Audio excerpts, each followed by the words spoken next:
লাশ থাকবে 19-এর শেষে যখন করোনা শুরু হয়েছে, একদম করোনাকালীন আমাদের 3টা বছর আমাদের জীবন থেকে নষ্ট হয়েছে। কিন্তু বিগত সরকার একটা প্রহসনের ব্যাকডেট দিয়েছিল 39 মাস।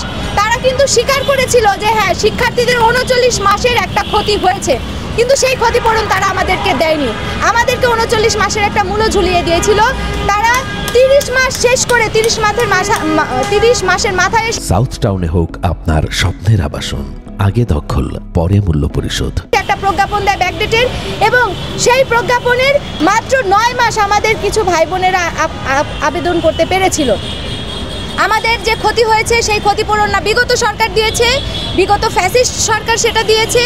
এখন আমরা আমাদের রক্তের বিনিময়ে যে সরকার গঠন করা হলো, অন্তর্বর্তীকালীন সরকার, আমরা গত 7 আগস্ট থেকে 44 দিন যাবৎ প্রেস ক্লাবে অবস্থান করেছে। আপনারা সেখানে দেখেছেন যে আমাদেরকে দুইবার পুলিশের নির্মমভাবে নির্যাতন করেছে, আমাদের উপরে জলকামান নিক্ষেপ করা হয়েছে, লাঠিচার্জ করা হয়েছে।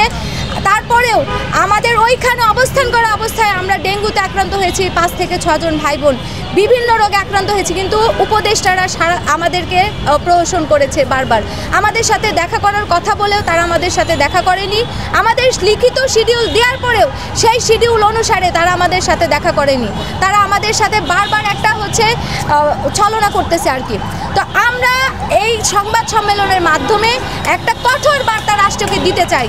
আমাদের যৌক্তিক দাবি, এই বাংলাদেশে যদি আপনি বয়সের সংস্কার করতে চান, যে সকল শিক্ষার্থীদেরকে নিয়ে সেই সংস্কার করার কথা, আপনারা 32 বাস্তবায়নের মাধ্যমে সেই সকল শিক্ষার্থীকে বঞ্চিত করেছেন।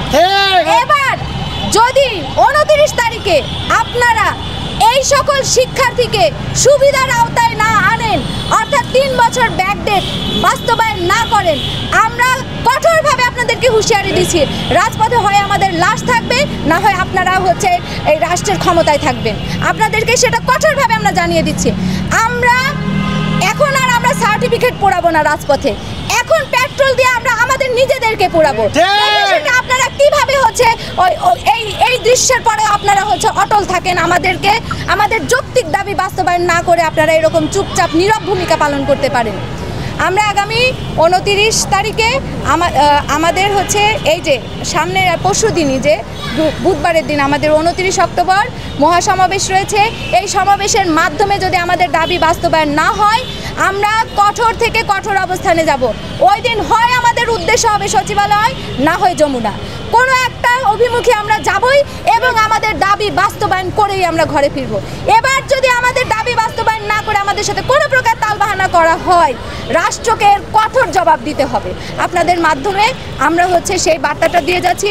এখানে আমাদের সুপারিশটা আপনারা দেখতে পাচ্ছেন, মানে আমাদের স্মারকলিপিটা, বাংলাদেশের এমন কোনো রাজনৈতিক দল নেই, এবি পার্টি, বিএনপি,